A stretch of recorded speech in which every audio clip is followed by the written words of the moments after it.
Welcome back, everyone, to the Paladins World Championship, and welcome back to Dreamhack Atlanta. I'm Golden Boy, joined by Bitey, and joining us on the desk, first time ever, so glad I get to introduce this guy, Blue, Mr. Console himself. Hello, buddy, how you doing? I'm doing great. It's awesome. Yeah, so fun story about Blue, because you know I had to share it. Yeah. This guy, last year, this time, or I would say not last year, this year, back in January, I met this guy. He was in the crowd at the Cobb Center with a vuvuzela, okay? And whenever the console players were going on, this guy was yelling, he was screaming, he was going wild. He was there till like 1 a.m. watching all of the games, and now here you are. So you came into HRX as a fan, you met a few people, you worked really hard, and now you're here on the desk. Congratulations, buddy. I met you. That too. That's what did it. Yeah, I know. You're welcome. Actually, he's my child. I do tell people that he is my child. So, all right. Well, the reason why Blue's here is because we now have the Xbox. We have a specialist. Yes. We have the Xbox Finals of the Console Wars, and I'm excited for this one because we get to see Onslaught return yet again. Onslaught, a team who's dominated for such a long time, and they're going to be going up against Vexed Gaming here. So, out the break, I want to talk about Vexed. The reason why is because this is a team that is, Vexed, I believe, has come to land quite a bit. Every time. Every time, but yet they keep falling short. What's going on? This is the first time that they will have their original 5 starting for their roster here at HRX. They had their starting 5 for the Summerland, but they had to bring a different person for their sub spot, so the coaching was a little off. They had just picking up Slopadopoulos at the time. What a name. That's a great name. I didn't, you know what I love?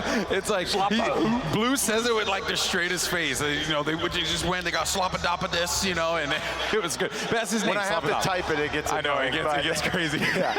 But yeah, so they bring in Slopadopoulos right before the Summerland. They fell short again, but you know, they were Gangstars for Valencia and HRX last time, and then they moved to Vexed. And every time before the Summerland, they always had a substitute.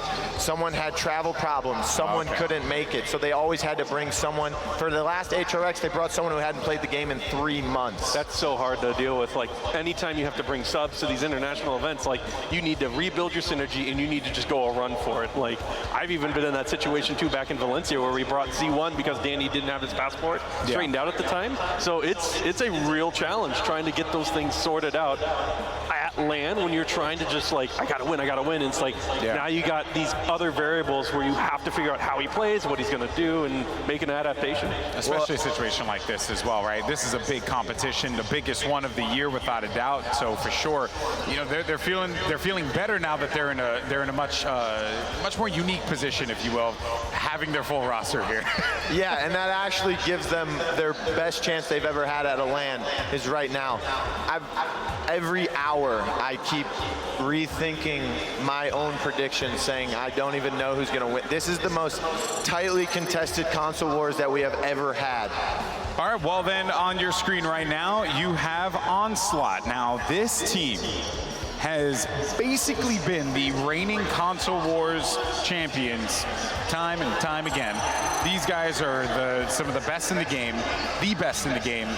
So if you are Vexed, you know that this is not going to be an easy matchup. Tell me about this Onslaught roster. So Onslaught has 2 people that have been to every single LAN in Skeppy and Wonderful. Wonderful's won the MVP at Valencia and the last HRX where he played for Elevate. He went against Skeppy at HRX, who was on Blight. But Skeppy's been to every LAN as well. He's got 2 wins under his belt, and he's got the MVP from Summer LAN. So they bring that veteran and that experience within those 2 players. And then they have Miracle and Trenzik. Trenzik went to the Spring and Summerland with them. They were under the name Fable at Spring, and they fell short that time, even though they were the clear favorite to win. But Trenzik brings some new experience in as well. He was a newer player, he was a rookie, he made those mistakes, then he learned from those and he came in, and now Trenzik is one of the top front lines in all of console, and Miracle's one of the top supports as well. They peel super well for him, and it's just like he's just having a cup of tea in the back line most of the time. He's having a cup of tea in the back. Yeah, but I will tell you, the most important person on this roster today there's 3 people out of all 4 teams. There are 3 people that will decide the winner of this LAN, and one of them is in this matchup, and his name is Hilltime. Okay. Why is that? What makes Hilltime such a valuable player in this game, in this series? So the reason why Hilltime is so valuable, when Onslaught was Fable and they lost the Spring LAN, they had SoldierBot on their team. They would run the double tank with Wonderful flexing onto that second tank. Yeah. And it wasn't really working. And the triple DPS was kind of the meta, and Onslaught was really, really good with triple DPS. So they pull in Cool Matt, who's here now as a sub with them. And Cool Matt, when they run that triple DPS with him, you have Skeppy, Wonderful, and Cool Matt running that. Cool Matt can run the hit scan and the snipers. Same with Skeppy, and then you have Wonderful on just these outrageous picks like Sky, Saris, and Moji and Ruckus, and it's just, he just dominates. So are we going to see Emoji? we are not going to see Emoji. Okay. Unless someone's feeling a little spicy out there. What about Sky? We're going to probably see Sky. Really? Yes. I wouldn't be surprised. I want to see some Sky. You Yeah. know, she always has such a hard time getting into that PC meta. Like, I've tried. I lost some tournaments because of it. I remember. It's rough. But she's got potential, and maybe on console she'll just shine out. Okay, so Sky is high risk, high reward. No one understands that, or at least people with a brain Yes. do understand that, okay? The reason why I say that is because on console, yes, we have a little bit of an aim assist, but that is not why. Hit scans are already dominant, and the big reason why Sky is dominant is because you don't play her as a normal flank. You're not flanking the back line. So you just sit in your back line with your team. You can protect your support if need be, and you just use Debilitate, which is going to melt tanks. So she's more like a sniper. Exactly. You put Decrepify in your loadout, you got 75% cauterize. You can flex to the wrecker. It's basically a budget Leanne. Yeah. Well, I went on down to Save-A-Lot, and I went and got me a Sky, because I couldn't afford the Leanne right now, but Sky's my pick for me, I tell you what, right now. Yeah, if the other team gets Leanne and you're just like, last pick, I don't know what to do, we need a damage, just grab Sky. Every time Makoa ults, that's an insta-kill right there. Okay, all right, we'll see. Hopefully we'll see that, right? I think, you know, and also last year, the thing that Bees loved the most about the console players was that they got really, really hyped up. These players, I mean, as a console guy myself, I know exactly what that culture is like, so I'm hoping that is what we're going to get here today. But Stone Keep is going to be the first map here, and I believe I was told this is Onslaught's pick. So they go with Stone Keep. Pretty safe, standard map, nothing too crazy here. So Onslaught loves Stone Keep and they love Jag Falls. The reason why is because they're long, they're narrow, and they love playing those hit scans. Okay. You know, in the past they've faced teams like Elevate at the Summer LAN, and they picked a Drogos and a Willow and sat in the back. And yes, those are both blasters, but their opponent didn't pick any hit scans at all. So they were just free firing, and they had the Strix as well, I believe. I want to ask you something, like how different is the drafting? Now that you've seen all of the PPL League play going on and the PWC for us, like, is it very different from the console? Like, what are their priorities? Is it similar? Does it weigh in off of what PC does? Or do the consoles kind of invent their own metas that work for them? So it goes a little bit of both ways. That's why I tell people that the console meta is not that far from PC, but at the same time it is. A lot of these players, they watch PC games and they try to do what the PC players do. And at the same time, I try to tell them that they should create their own metas and try to create their own strategies. Because who are the PC players watching? Yeah. And the answer is console, by the way. Oh, I suppose I'm here, so I'm watching and studying. The Vivian meta. No one from PC is going to admit it, but good lad, Spring LAN put that on the map. Okay, all right, Bitey, rebuttal. I don't know what he's talking about. I've never heard of this man named Good Lad, Good Lord. You know, I believe that Vivian was her own pick long before this good man I love that decided to pick her. there's this elitism here on the desk of our console analysts and our professional PC player here. This is like this is the stuff that you want to see. This is the quality content that you will find here at HRX. Someone's got to stick up for the little man. This guy right here. You can have the dog too. He'll stick up for anybody. Borker cheers for everyone. These are facts. These are indisputable facts. So I was told picks and bans are going to be coming up in just a little bit here. Game 1 is Stone Keep. If you're just joining us for the first time, welcome as we get ready for the Xbox finals of the console wars. Tomorrow, we will have the PS4 finals, and then the winner of that will go up against each other for the console wars. Basically, every console fanboy's dream is just to settle it on the battle of the battleground. I gotta say, it's like really hype to watch consoles play off each other, because then it's not just, it's not just team versus team. It's console versus console. My PS4 is way better than the Xbox. Yeah. No, sir, my Xbox is way better than yours. Where do you think console? Like, do you think that all console players are like from the Red Dead Redemption or something like that? I mean, I did watch him play it all the way through. It's a good voice, but you could just raise it up a little bit. And I'm telling you right now, my Xbox is superior. My controller, my senses, my game sense, it's legendary. Well, I am an Xbox guy, and I do believe that the joystick should be, up, not this middle. You're a PS4 guy, right? I believe. Yes. Yeah. See, no, you're playing the wrong controller, buddy. So enemies are being made on the desk altogether right now. Let me be real here. I actually do play Paladins on the Switch, so that is, I do. I was like, where's that Switch representation? I know. Where's that Switch representation? Exactly. That's telling you what, next season you're gonna see it. They're gonna bring it up, and they're gonna be. I'm gonna lead the team. The champions. Yeah, right here. They don't have in-game chat. How do you think competitive's gonna work? I'm gonna lead the team, bro. All with quick commands. That's what I'm gonna do. I'm gonna lead the prowl, lead the army of Switch players. You can be outside playing your match. Like Jimmy and exactly. I could be anywhere. I don't need to be in here. I could be in my hotel room. All right, here we go. Picks and bans for Vexed versus Onslaught. Game number 1 of the Xbox finals for the console wars. And Vex now, what are they going to look to ban here? What's the ban, Blue? So Torvald is a big ban here, but I think Vex is going to try and play the Torvald. Andro is pretty strong, but again, there's a lot of problems with flanks on console because the Vivians, the Leannes, the Skies, they can all deal with this in the back line. So this right here, I'm believing is a target ban. So Skeppy is probably the best victor, and if not second behind Prosper. Bitey's so bothered by all of these bans right now, and then Pretty Harris. There's 3 hit scans in a row. Wow. This is banned. Don't be surprised if it's an Andro or maybe a Torvald. There's some flanks open. I better see a Torv, because you said Torv might be banned. I will tell you this. Dredge. It's going to be Dredge. We didn't talk about Dredge this. is very strong. Dredge is first pick, first ban on console right now. Especially for Onslaught, because... You said you borrowed from PC. What is this? Okay, you know what? Get your notebook out, buddy. It's school time. Pop quiz. Oh, man, Blue, pop quiz on me. Well, the Talus gets picked first here, Blue, and it has just been a lot of damage. It's basically just been damage priority.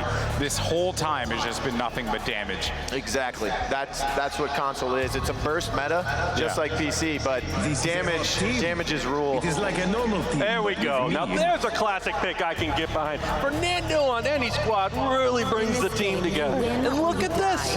Is that Navi or Nip up there? Maybe SSG? That's looking pretty solid to me right there. I'll tell you what, Blue.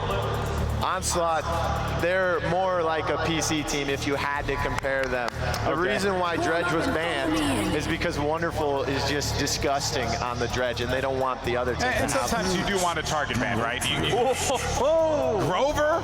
Oh my, this is it. Tell me about it. Tell me about it. Grover is probably one of the best. He can heal 3 ways. Praise be the tree, people. That's it. Spam it in the chat with the space whale. Spam it in the chat. Reach for the sky! Okay, all right. Willow squeaks her way through. I'm feeling Onslaught's draft. It's looking real by the book. Oh, who do you think's going to win Welcome here. overall, though? The PC team. Okay, well, Onslaught is having a pretty clean draft here, and That looks Vex so good. trying to put it together right now. I mean, Bringing out the big okay, the Ruckus. All right. So this is the reason why Hill Time is going to be the reason why they win or lose this match. With the cool mat, they run triple DPS too much. They're not able to flex that second front line, and if they do, it has to be wonderful. But he feels more comfortable on the damage now. So drafting the Sonara, I know the hill time is going to be that tank player. All right, you know, we got through some crazy drafts. The order's all out of the place, but look at this. This looks like a pretty okay draft right here. Seems like Bitey's very Finally, satisfied. they came back around, and look at Vexed, you know, obviously the Talus first. I don't know what that's doing, but you could have put it at the end, maybe. Who do you got winning this one, Bitey? The NA team. The NA. Okay, Blue, who's winning this? I've got Onslaught, and it's going to be a 4-2. Oh, you went for the whole, okay, good, I like that. All right, well, let's see if it shapes up that way. Guys, it's time for the Xbox Finals. Let's send it over to your casters. You got Vox and Pretty Hair. The console war is so damn much, man. I mean, that was that death segment was a riot. That draft was a riot. These games are about to be insane. I cannot wait to see not only this game, but the rest of this set and just the rest of this bracket. It's gonna be so fun. I mean, those fans, brother, it's gonna be spicy. I mean, what else do we expect? This also plays a little bit like we did it. We did some console playtesting to get the servers up and running, banning Sky and Talent away from high-res root or skill shot root every time. You're absolutely right. So I guess we're kind of clued up to that, but I mean, the Vivian ban, the Sky ban, this is so out of what I'm used to that I can't wait to get into the depth of it. Absolutely. Onslaught's draft is certainly looking a little bit mirrored. It's certainly not in the PC priority order, but at the end of the day, I mean, these are going to be solid picks. I mean, Buddy said Fernando's something that I can get behind. Literally, I think that's a good strategy to take into the realm with Fernando. He's got a shield. Get behind the boy. To get behind him. You know, we don't see a lot of players doing that right now. But Fernando plays a bit more like a flanker. When we do see that kind of defensive Nando play coming on through, it is kind of useful. But hey, we're getting into the game and stuff, and the talents all look pretty similar to what we see on PC. It's kind of nothing out of the normal. We have got Narc coming in and playing the Fortress Baker Ash, so that's a thing which we're used to. But look at this, setting up on the high ground. Onslaught trying to take control. They want to put their Willow up here because they know they're going to rain down damage. Not Mary Poppins, it's Skeppy time. He goes down first. Welsh Mania comes in with the first pick. Talus, he finds two. He's looking for his third. He hits the spray. Vexed Gaming off to a roaring start here. Onslaught's Ying is the only man left standing. I will take some BM with my console set, please. I am fully appreciative of that. Welsh Mania setting up Rune of Travel goes down. Just looking to get some dismounts going on right here because Vexed, they're currently sitting at 50-60% capture right now. If they can stop the Inara from getting close, they can burn down Fernando easily before she gets into contest. You know, I gotta say, console really has evolved to the point where you are gonna see this Drogos be effective. You can see these projectile characters be effective with the tracking, especially on a character like Talus. I mean, it's just lights out from these players. Oh, these players turn into headshot machines right there, and it just doesn't matter for Onslaught to try and get back in. Vexed Gaming, they pick up the first objective right now. 1-0 in just under 2 minutes, which is a very good time in game for them right now. They're gonna be looking for conversion. Now, they have burned some ultimates for the capture. Well, really just the one that was charged, right, which is Dragon Punch. That'll be up relatively quickly. Looking at Onslaught, the power ultimates that you're looking at, and you want them to be up and available for you. You're looking at things like the Immortal and the Fae Flight, and especially that Illusory Rift. I mean, that's already sitting at 80%. It's very slow charging for Onslaught. Vox, one thing that I'm a little bit concerned about is normally we don't see this Talus take off until, rounds 2, Well, that's because 3. he's got legs, not wings. He's usually on the ground. But I mean, the Wreckers, honestly, they come online, they start to be a little bit more effective against some of these shielding front lines, but it does not seem to be a problem right out of the gate. It's just the ability to have the little bit of aim assist coming through with your controller, and the ability to fine-tune a little bit better than I think you get a lot with your mouse, where you're able to just, with your thumbsticks, kind of guide a little bit more there. It allows you to just basically lock onto something and just hit headshots. A lot of what you see in console aiming as well is strafe-based, right? So once you line up that kind of vertical mobility or that vertical movement on your reticle, you're just moving left to right and you're lining up a lot of damage, and that's why you're seeing this Talus really pick off. Also, because that flank right at the start of the game, nobody was waiting for them. Nobody was looking for them. If you don't see the Talus, they're usually behind you. That's a big part of it. 3 ultimates spent for this little hold here from Onslaught, but Vexed, right out of the gate, they're going to push this payload all the way up to the primary choke. They're basically in striking distance. One more victory in any of these fights will spell a conversion. There's an Immortal coming out trying to dissuade this Dragon Punch, but it barrels through all the same. Too far away, but 2 kills go to Onslaught right now, so Vexed Gaming are on the back foot. They do have ultimates available to try and hold, but again, they're all going down, and I think that's actually a bit of a good victory right there for Vexed Gaming. You can see them disengaging, and Slopadopoulos just takes the spill. Goodness, that's a mouthful. That's huge for Onslaught for sure. They spend their big immortal, and they do not slow the Dragon Punch down, but there's still 4 other ultimates available. And this is a team, I mean, in times past, they would absolutely run through Vexed Gaming. 4-0, absolutely stomp this team out of the building.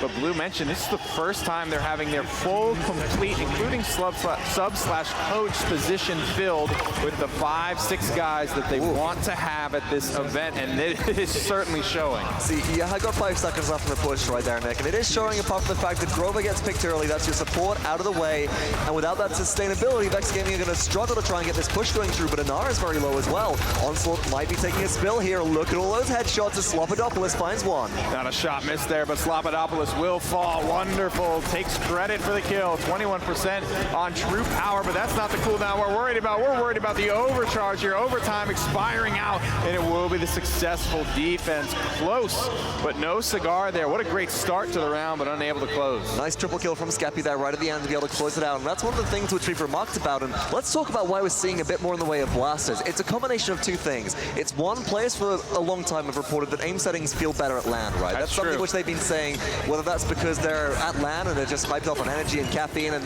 nerves and everything is one thing, but also we recently had a fundamental change to the way which aim systems actually work in our game, Nick. We introduced things like the precision setting, so players have a lot more fine-tunability of how their aim systems work, and from what everybody's been saying, this makes blasters much more viable to play. Let's take a look at some of these charts and what's going on the screen right now. And, there is a... So, we are seeing the Illuminate come through on Miracle. There is misclick. No stealth champion available on Vexed Gaming right now, but people forget that, you know, Illuminate allows you to see further, right? So it's technically a kind of foresight, and, you know, the more foresight you have, the more good you're going to be doing, the more damage to kill. I can't wait to see where you go with this one, buddy. I mean, you managed to get yourself in and out of some situations there, but I don't know if even you can come up with an excuse for it. I think I'm Slopadopoulos my words right now. This one, there it is, 3 kills for Vexed Gaming yet again. And they come out on top despite an 11 streak coming through from Skeppy. That's the really curious thing right here, is that Skeppy gets a couple of big shutdowns, but the Talus is still doing Talus things. And that's kind of it, right? You're not shutting down the damage dealers. You're getting the tanks out of the way, and you've got to deal with these DPS. Feels like it's warranting the first pick here. Wonderful will find an entry frag for his team to now get back onto the objective and closer to where they want to be. They want to get this Willow back onto the high ground, but right now they just have to fight from below. Trensic takes down the support for the enemy team here. Vexed Gaming 72% to now 87, and climbing north of 90. Onslaught may have just flipped. Uh-oh, Welshmania goes down. Here comes Onslaught with the Immortal blocking out all that damage. Trensic's low, trying to chase down World at it.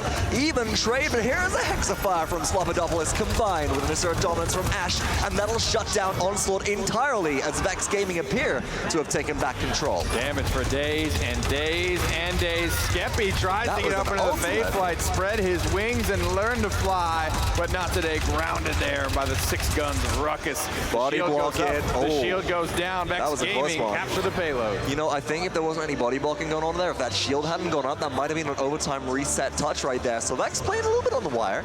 Right. Coming right down to the edge there, but Onslaught still on the back foot once again. 2-1, 7 minutes and 30 seconds into this game. Vexed Gaming are starting to get some ultimates charged back up again.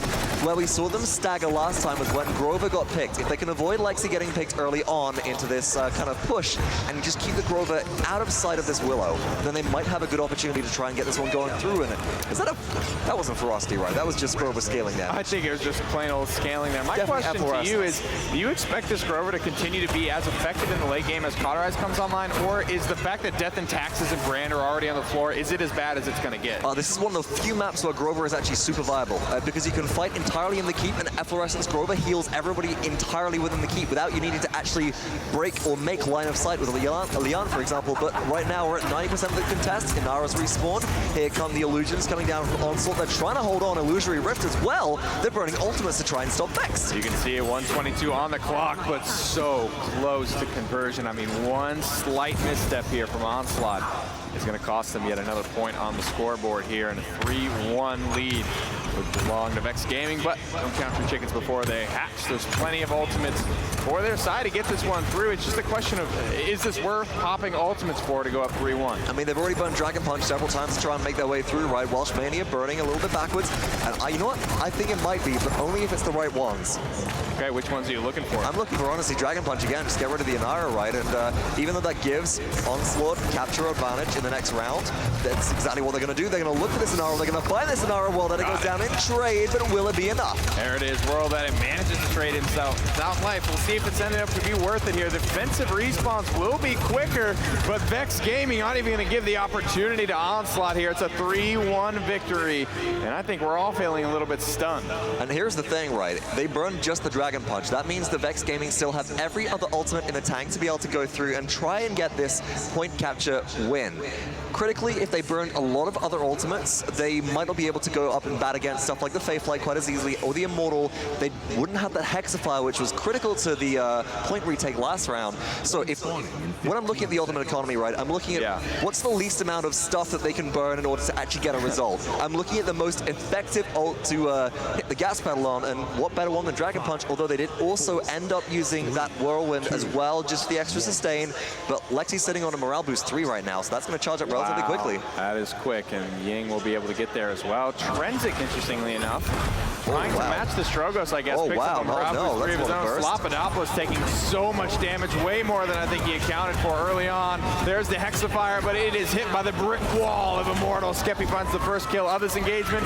Flutter's just up, but not out. Beautiful. True power locks him down. And I love that as well. Just burning the ultimate to make sure you confirm the kill. 600 damage onto a target for free. Now on the objective, here comes the overcharge. Damage ripping through into an Arash. It's not going to last very long. Welsh Mania finds one. Can Trenzik be picked up as well after they find a double kill? Yes, they will. And it's 78% with comeback mechanic for Onslaught. Vexed Gaming are back in control, but how long is this going to last? Man, it's these double hit scans just bringing the pain here. Talus and Ruckus, so much damage that Onslaught Champions Any and us are just struggling to push into, man. And Skeppy cannot command this high ground for the life of him. He has his Faithlight, so he might just have to make his own. Uh-oh, watch out. Cauterize is coming through. Lexi in a bit of trouble here. And Ara's back on the objective. Somebody's got to get in to burn them down, but look at that Leon rotation. That's what you need as Wonderful finds 2, and Trenzik cleans up a 3rd. Skeppy finally able to get something going here as well. Big damage, and he's just simply not afraid. 190 health to his name, pushing fearlessly forward. And this is a big moment because this is where the Onslaught are going to be able to go on the offense for the first time in this game. And now we get to see, can Vexed Gaming switch gears effectively? Can they hold the defense here, or will they simply fall apart? Oh, somebody check Buddy's heart right now. It's a 3-1, or it was a 3-1. Now it's a 3-2. Gonna have to see if there's some SK curse coming through right now for Vexed Gaming, as they were in control. And now Onslaught might be able to push this one through, as you said. Critically, I'm looking at the Willow to enable this. Up in the air, she is such a big threat. And if you can have all this open space to be able to push and equalize, the only thing that's really going to shut her down is probably the Ruckus ult. Yeah, I mean, we've seen that come out a couple of times today. The Hexafire not on the board currently, and won't be for some time. Slopadopoulos takes a spill there early and often. This payload is bearing down. The final choke point here that they're really worried about is right above Wonderful's head. What kind of spill is a Slopadopoulos spill? A very messy one. I'm thinking almost like soup at this point. I'm thinking like a big tanker of soup just jackknifed on a highway, and it's just like Chunky soup. maybe minestrone, or are you looking for more like a potato stew? No, I'm thinking a nice potato stew here. Oh, there we go. This is thick business we're dealing with. 3-2 on the board now. Beautiful rockets up over the top. World Edit is not ready to give up this defense. Healing coming through from Grover. The dead zone shuts it down, but World Edit has already accomplished what he sought out to do. And this has allowed Vexed Gaming to gain some offensive ground on this defense. Now, Onslaught didn't make it through the critical choke point, this archway, but what this is now allowing Vex to do is push out a little bit further. They're going to get some dismounts here. They're going to hold a little bit more aggressively, especially with champions like Talus, who have a get-out-of-jail-free card with Rune of Travel, although that might be World Edit taking a spill if they're not very careful there. But they've got high ground control, and removing that from Willow and making sure that that's in the hands of the defending team is so critical right now, although, seismic crash to the high ground. Quick switch to an R here. She's going to start this fight off. Wonderful has his ultimate as well. He's trying to plow his way through this Ash shield, but it's just so tanky early on. Talus flanking successfully. Miracle goes down. The response time is just not there. They eventually take Welsh down, but it has cost them far too much on the front line. 2 more go the way of Vexed Gaming, and without spending much Fox, it looks like they're going to hold this defense for now. And what was critical there, it was a really nice setup from Onslaught. They had the stun, they had the follow-up right there, but more importantly, Vex had Talus behind enemy lines. You take out that Ying, you cut the sustain, and Onslaught's composition, which relies on being healing sponges with the Fernando and the Inara, just gets shut down. As a result, Vex Gaming, 5 ultimates in the tank. Onslaught only have the Enlightenment, which is used to no effect right there, and they're trying to make their way through, but we're now heading into overtime. Catching nothing there, wonderful on a 4 streak here, hiding behind this tree, trying to just find a way to get effective damage out onto this front line. A guy that has historically played front line, a very aggressive front line, now on his DPS. His positioning here is a little bit questionable. He's diving deep, and he's not on Ruckus anymore. Vox, so Leon is not going to be able to go toe-to-toe like that. A little bit less survivability potential. You haven't got, 7,000 effective health with emitter. Vex Gaming, they do get the defense 3-2. They still hold the advantage, but we do have a half combat mechanic. We have a capture boost, right? We have an advantage to the side of Onslaught. And it is going to be fairly about half of what a normal comeback mechanic would provide to you. 13-8 for Welsh Mania, the first pick Talus here. A big moment, but World Edit hitting some large man style shots here. Rockets up over the top of the Fernando shield, foul brush, beautiful fire spit. And Drogos is really the kind of epitome of like the projectile champion that has evolved on console. I've just watched these players get better and better and better at this character that has been a staple on PC for so long, and they finally bring it up, and honestly, they look just as good most of the time. They certainly do. And now as we head out to what could be the final objective, once again, itemization relatively even between the 2 teams. World Edit holding things back right now. Up in the air, loads of salvo. Looks for the Inara, has Dragon Punch ready. Will it be used right here, right now? And it will. There it is, coming through now, wanting to swing for the fences here. Just barely gets the turning radius locked down. There it is. Hilltime will be the first to fall here. Welsh Mania goes down as well. This is a 1-for-1 exchange so far. Well, Wonderful still here, is applying the cauterize. Fayflight has dropped right now, so down the ground is Willow. That's not a good position for her to be in so low. And Vex Gaming, if they can continue to control the high ground with this Drogos, they will have the advantage right now. But it's 34% for Onslaught, only 21 for Vex, and they are looking to try and lock things down with a Hexafire and Talus before they try and commit. My goodness, there's bringing the house down here at Dreamhack Atlanta. 2 more kills, 3 more kills for Vex Gaming. They are on game point here. If they can just lock down the objective for a little while longer, they will go and take the advantage in this best of 5. 81% and rising. Vex are holding. Scappy's got to find a way in. Got to get that dead zone onto the objective. A lot of damage comes through towards Ruckus. Burned down, but nobody can touch the objective in enough time. And Vex Gaming, they claim game number 1 over Onslaught. I mean, the Talus certainly pays off, but you mentioned the Grover being a high-value pick on Stone Keep.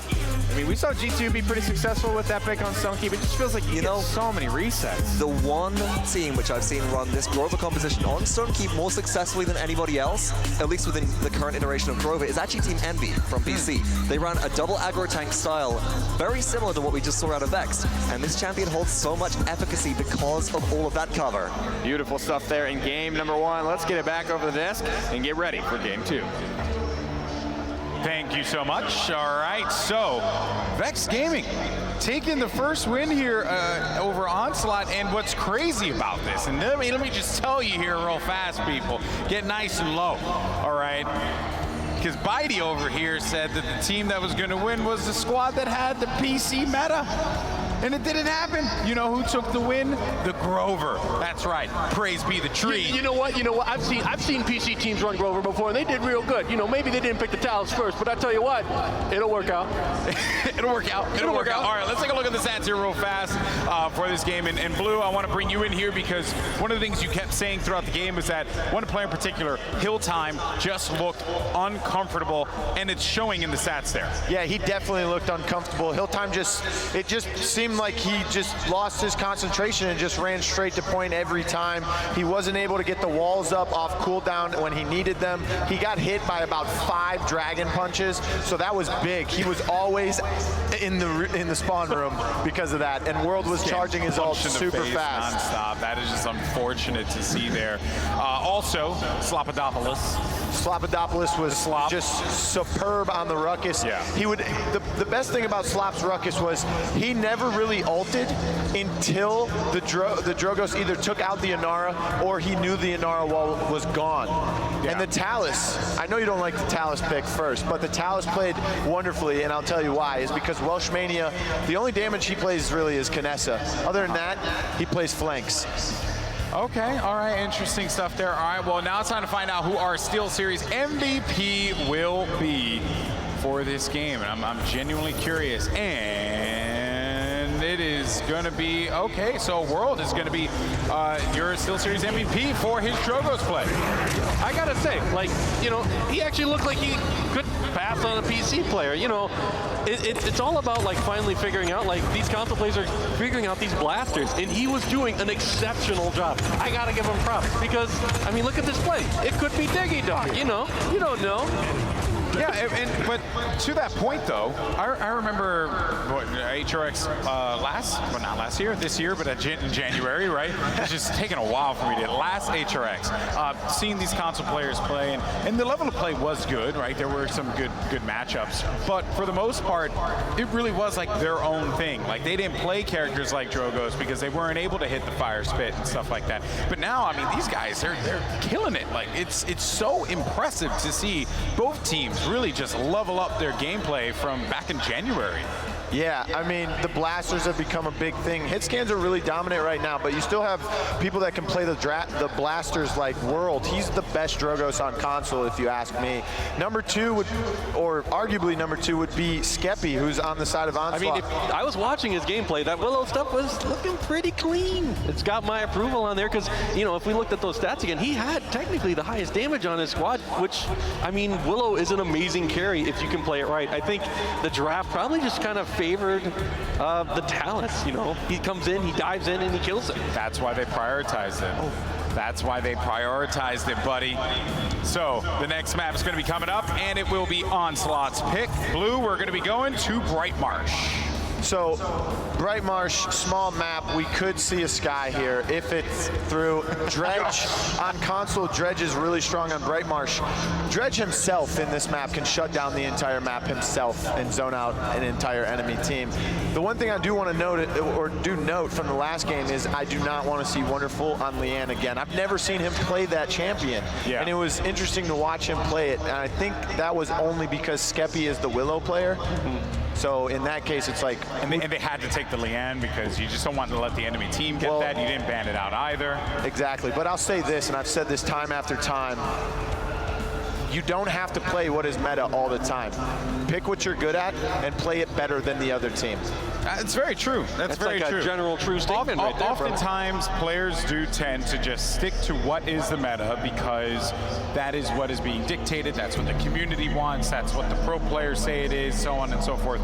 But in games like this, so many times, it's really just been play what you want. I mean, the whole thing starts is like, who makes meta? You know, what determines what meta works? And it's like, well, if they have success, the only way to find out if something new works. I love pushing new ideas, and, you know, I'm just calling Pip, please, you know, at some point. But, like, it just takes one person to be successful, and then somebody else to repeat that success, and you're like, wow, maybe there's some meta in there. Maybe there's some meta. But then once you get that meta terminology thrown around, then everyone's all like, oh, yeah, man, you got to play the meta, blah, blah, blah. Did you say Pip? Yeah, Pip. We could see Pip from Vexed on this map. All right, I want a Pip, I want a Sky, and maybe a Tyra. Tyra's really good on console with the double hunting party. She's good on PC with that too. Mark, yes. We're finding some common ground, brother. Skeppy is one of the best Tyras in the world, so. All right, Skeppy. Tyra, thank you. So I didn't get, I don't know exactly what's going on right now, but I believe we are going to take a break here. I mean, we're going to have the picks and bans coming up in just a second here. So we're about to jump into that one. There was like a little bit of a, you know, kind of shot a little early on that one. So the picks and bans will be coming up in 30 seconds. I was told Vibe Production in the back. We'll get ready for that one. If you're just joining us, Onslaught, your reigning Console Wars champions, have fallen in Game 1. Stone Keep. That was their choice. Now Onslaught back again. And now we're going to be going to Bright Marsh. So I'm really excited for this draft. The draft, I feel like, was the best part of the whole thing. You know, like everyone was going nuts for it. Everybody wants to see my reaction on these picks. You know, I'm just really curious about what they're going to be doing. You know, It's just, the picks were little Look, crazy. the overall lineup was perfect. Yes, It's the it was order just that you're coming the out. first bands were like, wait a minute, what's going on right now? Okay, let me ask you this. Now, if we get a PC draft versus a console draft again, are you going to pick the console one this time? No. You going to learn from your mistakes? No. I believe. I'm a But believer. what if What? it's Sky? I think the Sky wins. So what if Sky is picked on the console? But they could have draft? Tyra. Sky versus Dredge? Sky versus Dredge versus Tyra. There's so many specific things that just need to happen in order for Bitey to go the console way. You know, yeah, I love that. Well, they're both PC teams. Paladins console teams. I'll give him that one. I don't know. Bitey's just like, yeah, no. No, he plays tomorrow. Whoosh plays tomorrow. Yeah, Woosh plays. Right. So, of course, there's a player named Whoosh. There's Slopadopoulos and what Hill Time.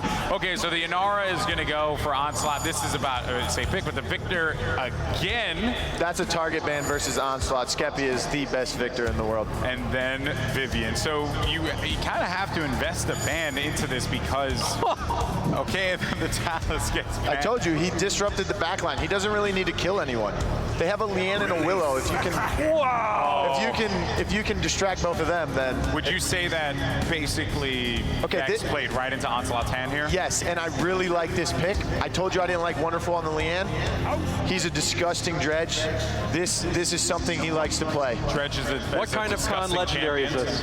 That, it could be either Storm of Bullets. Storm of Bullets, or it could still be the CC one. Shout if they need it. Hey, Look at that, buddy. go. You got the Sky. Your dreams come true. Remember, she's a sniper in the back line. She helps the support and she makes sure things stay under control, and she just decrepitifies them all. I feel like you just learned that one. So Vex really doesn't play Dredge.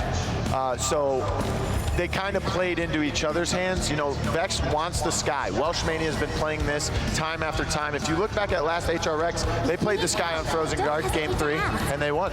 Yeah. They had the Maeve to combo with it when Street Justice was good before the DR nerf. So now Ying gets locked in. So you got Dredge, Fernando, Ying, some great healing coming out of there. Over to Vex now. Okay, See what here. their pick's going to be. Onslaught's always going to take the Ying. They love the Ying pick. Wow. Vex, A Sky and a Drogos together? yes, and I think they might take a Damba here if they don't take the Grover. They took the Ash. Lexi can play Damba. Vex is probably the #1 console Damba preferred team. What does Onslaught do here, right? They've locked down some critical roles. Now it's about, I guess, ironing it out. Where do they lean with the Dredge? Okay, so you have a Khan and you have an Ashe up front, but they definitely need a hit scan to deal with this Drogos. Sky already is going to be a problem. In this game, you win So if you or can, you die. there you go. If you can get a There is no Leanne, middle ground. you can sit in the back and poke and have a poke battle with that Sky, but your damage is going to be a little stronger. So no Damba. Instead, we get the tree, baby. Praise the tree. I'm at a loss for words. Like, Dude, if we can get a Onslaught has a space pretty, tree. like, Onslaught looks like PC meta, maybe when we get Dredge, like, insane. You know, obviously it wouldn't be first pick, but then we got Vexed over here. We've got Sky, Drogos, and What's your Grover. pick? What's your pick? I pick Onslaught. Onslaught. Blue. Wonderful got Dredge. I'm going with Onslaught again. All right, well, you know what, Vex, I want the tree, space tree in the chat. Hopefully Mixer makes my dreams come true. But for now, it's time to get into game number 2. Let's send it over to your casters to get this one rolling. Incredibly happy to have some Dredge. First picked, no less. I mean, that is something certainly to get excited about. It was incredibly exciting to see on PC for the first time this tournament today, but I feel like we're going to see him a lot more often on console. I don't doubt it as well. I'm really excited to see also what this Khan takes potentially in the way of talent smoke. We heard on the desk it might be Firing Light, it might be Storm of Bullets. We see Victor banned out, we have Big Vic instead. So, you know, what do you go for? What do you go for here? As well as all these different drafts. The Sky, let's take a look through these talents real fast, folks. Pretty standard on the side of Onslaught right now. It is actually Storm of Bullets though, and Debilitate coming through. So as predicted by Blue on the desk there, we'll see how Vex really play out. But Wonderful is going to start off by trying to miss the Scuttle spam all the way through, but is also playing the Scuttle Dredge as well. Look at those reload spams here, locking off a lot of angles to begin with, and that's allowing Onslaught to get some early capture as they do pick up First Blood. First Blood will go to Skeppy. So much damage pouring out of this Dredge. And how does he get flanked? I mean, the way that I understood it on the desk is that Sky is going to be played as a backline champion, right? She's going to be poking out at these front lines, maybe defending the support a little bit. I feel like there's not really going to be much pressure on Wonderful. Well, you see the Welsh Mania is waiting by the portal, but oh, we're looking for a dismount here, actually. This is a pretty sneaky play. It's 75% to the side of Onslaught right now. Vexed Gaming are just getting some respawns through, but delaying the Fernando is a really good look for them to be able to get back in a contest without there being too much frontline pressure. There it is, knockback shot coming out from Slopanopoulos, trying to hold down this objective. 1-for-1, Welsh Mania and Wonderful will simply trade out in the back look at that as well. That's what you're going to see a lot more of, I think, with Dredge. His damage can come through pretty delayed at times, so he might have already exited the battlefield before it's time for him to pick up his kill. On the objective, you know, this Fortress Breaker Ash is actually kind of battling pretty well. We see that the kinetic burst resets for your Siege Shield are really critical in matches like these, so just have as much shield uptime as possible. Up and available, not right now, because it has been charged. Dying out again, Vexed Gaming trying to stay alive. There's the barrage, but here's the Dragon Punch trying to lock him down. First of the game, Skeppy, ice in his veins, won't even pop the Enlightenment. He knows he's got this one, signed, sealed, delivered. Wonderful on the objective. He has put the pedal to the metal. He's ripping through everyone. Dredge with a double kill. Dredge charging his ultimate very early on in this game as well, and I love it when Dredge just gets to hit the gas pedal and start pumping reloads into the ground, baby. That's so fun to watch. And this is what Wonderful has been doing. We saw a little bit on PC of Diggy Dog kind of flexing, going, all right, I can throw a barrage out, maybe a scuttle reload here. Okay, a couple of shots, make sure my reload speed is up, throw out another, another barrage here. Right now, you've got Dredge for the side of Onslaught just sitting there going, all right, barrage, reload, barrage, reload, barrage, reload, just big AoE damage, spam as much as possible. 2 minutes on the clock, 3 minutes in game, 2 minutes on the payload clock. Onslaught, they've lost a member right now, but they're going to get some mid-round buys coming through, so they're going to be coming back even stronger here, Nick. So Vox, now that we've got a second to talk about it, it's Deft Hands. Gore said one of 2 characters that he'll allow to have Deft Hands. Talk to me about the way this loadout and these items and this playstyle all plays together. Well, to begin with, the other one that you buy Deft Hands on is Grover, or used to. Gotta throw their axes harder, folks. I don't even know what accent that was, but either way, the way in which this loadout is really augmented from Dredge is there's a card in your loadout which you can use, which allows you to speed up your reload speed by, I think we got it heave away in there by 40% in 5 seconds currently on broadside. So you throw that out, you buy Deft Hands, you have a very fast reload, you have this scuttle AoE projectile with no damage fall off, hits for 1,000 damage, and you have some of the best error denial in game. My goodness gracious, we're seeing that come through in a whole lot of ways here. Mr. Dredge having a big impact. So are these headshots from Welsh Mania. He's getting into the back line, mixing it up with Sky. It looks like we'll just be able to be bailed out. I thought we were going to see a turret outplay right there. I swear, I thought we were going to see a repeat of like North American PGS from almost a year ago at this point, but no. There is 50 seconds left on this. I mean, Onslaught's trying to find a way back on through, but Vexed Gaming, they have now they're playing a little bit more aggressively. Their flanker, this Sky, comes out to play a little bit more. They're going to have more opportunity to kind of maneuver around the map. When you're playing more defensively, when all the enemies are funneled right into you, there's no room for you to get around behind them. And even though we're going to see the Sky playing a little bit more around the kind of debilitate sniper style, you still want to be able to put pressure on the back line where possible. Oh my goodness, Barrack can hold it down in a 1v1. You know, I don't care for the champion much. He's the same height as the turrets, and you just hide behind them going, try and hit me, try and hit me. But you gotta give it to him, and there it is. The Enlightenment comes out, gets blocked by Skeppy. Beautiful shoulder bash as well, just to keep the pressure up onto this Fernando. 13 seconds left on the clock.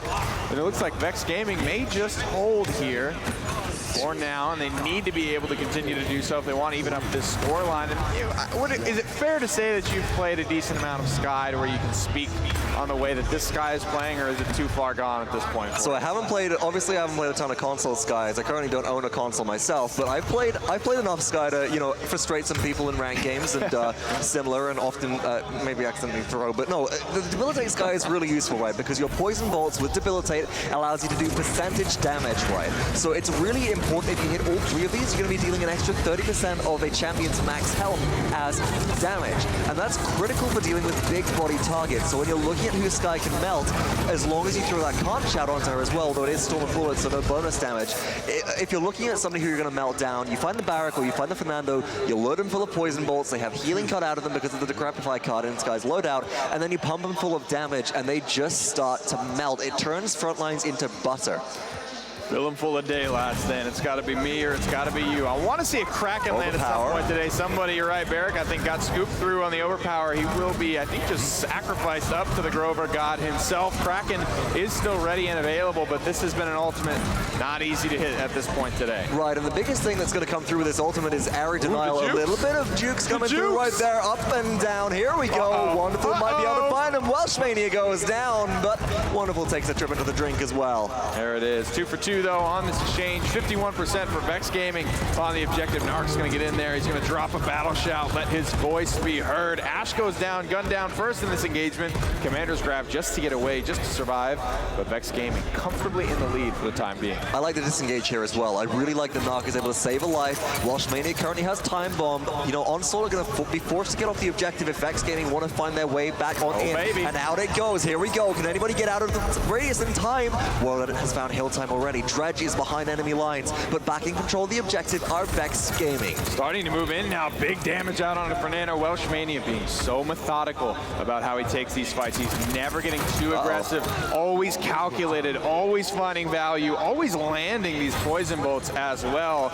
You know, it's all good on paper until you get in the game, but you got to be able to hit the shots. And right now, Vexed Gaming are checking all the boxes. And you got to play sneaky as Sky as well. That's really the main thing. You are a stealth champion after all. There might be a little bit of an option for you to be revealed if certain people like Dredge especially are running reveal on broadside in their loadout, but I don't think that's the case this time around, at least not with a big enough radius to make it effective. And as a result, we're seeing, you know, Vex kind of run away with this. Looking at this again, it is actually Spyglass, so no, enemies within 50 foot of this broadside are revealed, but still Welshmania is being effective here. You know, reveal on loadout cards, it's there, but it's not really prominent, I would say. Right, and reveal on loadout cards is only a reveal to you. It's not a reveal to the team like Strix's Flare is, for example, which is why we see that being such a useful utilization tool at dealing with these champions.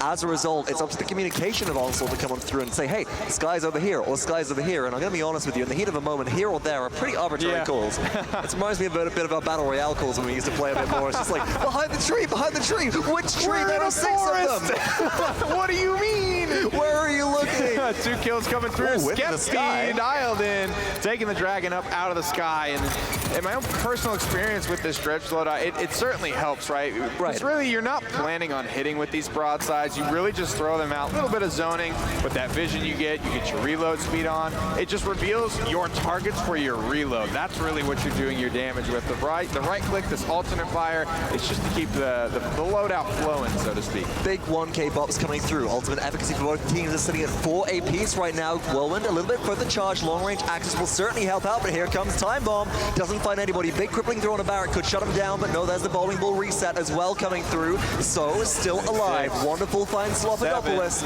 Ooh, Whirlwind is going to be topped off there, but it's just too little too late. This ain't a JoJo tune. This is Vexed Gaming being shut down here on the defense. Onslaught, hold it down. 5 really, honestly, for nothing there. They get the complete wipe and they don't lose anyone, but they do spend ultimates for it. Worth it? I don't think it's worth it, actually. I think they could have got away with doing a little bit less. I mean, you're waiting for that Grover ultimate to come up most of all, and oh, I love that portal juke right there. Right back to the base to stay on the high ground for about all of 30 seconds. But, you know, waiting for the rest of Vex to come on through, I think they still have the opportunity to try and convert this. They only use the time bomb. In response, Onslaught did end up using the Illusory Rift. They end up using the Dome Shield right there as well. So there is the opportunity for Vex to try and make a big play here if they want to. But look at the lockup they got with this Scuttle Dredge. There it is. Overtime is going to be started here. Vex Gaming already losing 1. It looks like they're ready to lose 2 and 3.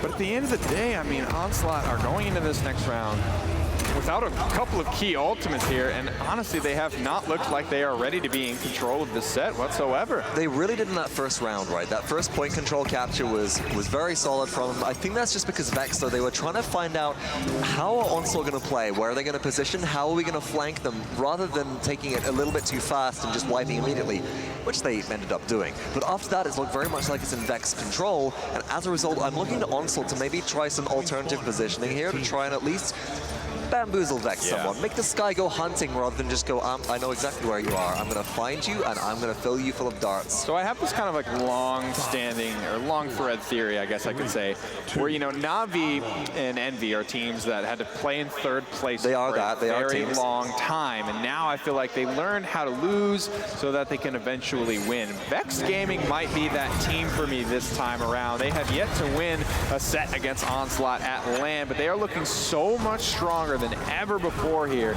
Maybe this is their time. They have lost for so long. Is it now their time to take a win? I think yes. I think honestly, the way in which they're playing from behind is reflective of some of their experience, right? What a lot of teams do when they play behind is they panic and they go over aggressive to try and make up. Do Onslaught know how to play like that? Onslaught might not. They've always been in control, and now Vexed Gaming, they're in control. 63% and rising on this round 3 objective. Angles being locked off. Vexed Gaming still have 3 ultimates in the bag, and the Dragon Punch is ready and waiting for a front line, and it's gonna be Barrack if they can hit it, but no, that turning circle. There it is with Vexed Gaming. I think they accomplished what they set out to do there. They grabbed the objective.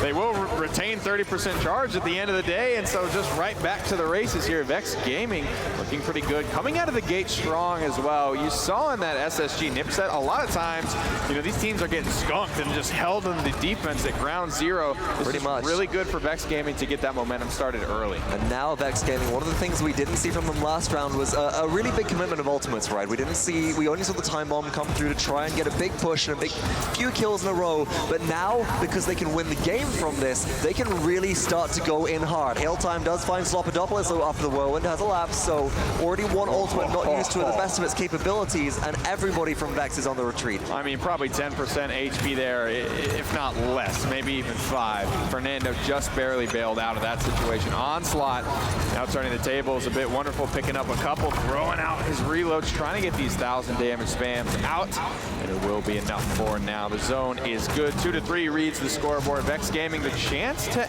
end it here if they can get this one across the finish line in the next minute and 20 seconds. And now Vex do have to be mindful that Onslaught do have a couple of ultimates ready for them. They got the Kraken, which I don't think we really have seen at all being used well so far this entire day. I don't think it's been hit. But they do have Dome Shield, and also they will be charging the Immortal for Fernando relatively quickly. That's the big one for me right now, because if they try and initiate too hard with the Toxic Time Bomb from Sky, they're going to be kind of skunked because of the Immortal. And here comes Dragon Punch. There's the Immortal. Where are you going, World Edit? There's nobody for you to kill. There it is. He's taking a wide route, though. No. He's going to loop around back into his team fight. I believe the Kraken comes out as well. It does zone everyone away from the objective. Wonderful gets 1 kill before he exits stage left. 40 seconds on the clock. I don't know if Vexed Gaming are going to need all of it. Remember, this is the game. If this payload crosses the finish line, that's going to be game 2 going to Vexed Gaming. Can they finish? The Fernando is back, but the damage is too much. Welsh Mania finds Transic, and that's the Debilitate Poison Bolts. 2 games in a row go the way of Vexed Gaming, and they're currently looking at potentially taking this set. This is a big deal for Vexed Gaming. Never winning a set on LAN before today. They are poised to strike at last year's or earlier this year's champions. Wonderful and Skeppy have something like 5 MVPs from these console wars tournaments across them. But right now, Onslaught is against the ropes. Their hands are up. I want to get this one back to the desk, and I want to hear Blue's thoughts on this. Absolutely. Let's do it. All right, well, thank you so much, fellas. And my word, what is going on, Blue? This has to be a communication problem with Hilltime. They picked Hilltime up, who played for Baldy Bunch in the PCL, and they've been practicing with him for 2, maybe 3 weeks. This has to be a communication problem. If I'm Onslaught, this game 1, there was some roles that were not. Yeah, some uneasiness with the roles. Exactly. Yes. Game 2, everyone's playing what they're supposed to be playing on this team. Wonderful's doing his job as Dredge. Skeppy's on the Lian. I didn't really like the Lian, neither did Bitey, with the Dredge pairing. But Lian was picked because there's a Drogos on the other side. The Sky somehow is doing damage because she was melting everyone, and she couldn't get to the Dredge. The Dredge was completely shutting down the map. But I think this has to be a communication problem with Hilltime. If I'm Onslaught, I'm bringing Cool Matt in. See, looking at it, I actually think that Vex is showing a lot of teamwork. Like, these drafts are all over the place. They're foreign to me. It's a different language. But what I do see is Vex is really really synergizing with their play. They're actually working together. These ults all come on the same timing, and they just kind of work together in a way that gets stuff done. Both of these drafts look clunky from a PC professional player's opinion, but if you work them together as a unit, technically it can work. You got Dredge, he's trying to do some stuff. You got Leon, she's trying to do some stuff. Well, clearly Wonderful did his job, right? I mean, you know. Well, look at both of them. It's true. Wonderful and Skeppy both were laying down a lot of damage, which Wonderful was confirming a lot of those kills there. So, you know, clearly getting that on the board. But yes, I do think you're right. I think it just comes down to the synergy. It's we were talking about this before. Play what you want, right? Play what you want and make it work. And clearly that's exactly what's going on right now, Blue. Exactly. So Onslaught had a really good draft for the map Bright Marsh. The reason why is because they had Leanna take care of the Drogo. She doesn't need to do anything else. Her job is kill Drogos. After that, they have Barrack, who is the best front line to shut down doorways, and Bright Marsh has a lot of those in tight cornered spaces. And then you have Dredge, who can just shut down everything on Bright Marsh. And they weren't able to do it. Hilltime and Trenzik, both front lines, most deaths on their team with 10 apiece. And I think it's because Trenzik has to step up. Trenzik is trying to do too much, and that's because Hilltime, there's a communication problem, or he doesn't feel comfortable at his first land or something. Yeah, maybe something clearly is not working out there, but let's find out who our SteelSeries MVP is for game number 2, and it is going to be the man, the myth, the legend, the Sky, the Welsh Mania. Brother. I gotta say, like, if you think about it from an alternative perspective to logical drafting, you got the bomb, that's an execute. You got the grab, that's an execute. You got the punch, there's another one. Literally, they've got 3 things that'll just take out squads. So, in a theory, I guess if you just want to nuke and blow stuff up, this kind of works. It just ends up like, oh, nobody can do anything, and I keep getting, you know, man down because of a pick, because of a bomb, because of a grab, because of a punch. Like, eventually, you're just going to have the man disadvantage, and I think that might be more of what causes this entire thing to lean in their favor. The synergy plus that execution. So essentially, you are staggering those spawns, right? And I think, you know, that is a valid strategy that we've seen across a multitude of titles, right? Staggering spawns, never letting anyone to really engage a fight 5v5. Have that fight go in maybe 5v4, 5v3, or whatever the case may be. Blue? Exactly. I think the best part about Sky being in that draft was that the tanks on the other side were 2 of the biggest shielding tanks there are. And Sky can just throw bombs in these little tight rooms with those 2 tanks, and it's, you put a shield up, well, you just wasted your shield and half your health. Little frustration here on the Onslaught side. I don't know. I was trying to. I know that there was at least one foul language word that was said there, but I saw it on screen. There's some frustration, visible frustration. As they should be.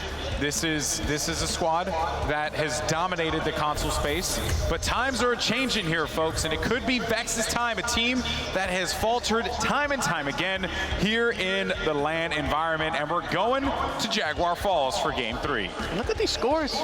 Solid, clean, 2 4s, right by the book. I tell you what, that's a good game if I've ever seen one. So I said this when Stone Keep was being drafted. I said Onslaught loves Stone Keep and Jag Falls because they're long, narrow, and hit scan heavy, and they're down 2-0. So what do? They go to their best map. They lost Stone Keep. Well, that's their second best map. That's their second best map. Okay. Now they're bringing out the Jag Falls. Okay. Maybe they subbed Cool Mat in and they're going to run their triple DPS here. That could be a possibility, but I don't know. I mean, Vex are just rolling on a high right now. It's clearly looking really, really good for them. But now it's time to go into the picks and bans for map 3. Jaguar Falls is the battleground. The bans come through. Vivian. And a Khan is going to go. So Onslaught definitely drafting like a PC player here, taking out the Khan early on. Maybe they need to draft more like a console lineup. I'm not sure. Here we go. Ban that Victor. Get him out. And that is the, what is it, the Skeppy target ban. That's the Skeppy target ban right there. Plus Shrapnel is available now. It's really strong. Vox said during placement, do you consider Victor a blast damage now because of the shrapnel and because of his ultimate, or do you still consider him a hit scan because of his primary weapon fire? I think you have to consider him a hit scan because of the primary. No, he's just both. Oh, yeah. Like, you got a great grenade and you got a big old ult. He can blast them apart and he can rip them up when he sees them. I think he's just purely both. Fair enough there. Drogos is going to be picked second for Onslaught, and then the Talus. It worked out very well before. Plus, also, another reason why Vex keeps banning Victor is not only because of the Skeppy, but he can run the card. I forgot the exact name of it, but he can reveal enemies. So if Vex is looking to take Sky here, yeah, you can reveal them. That's 1 second on level 1 on that card. But they didn't do it for game 1. So it's just... That's because Onslaught banned it. Yeah. Oh, the Onslaught banned Victor's it. been banned every game. That's right. It just, yeah. It makes sense.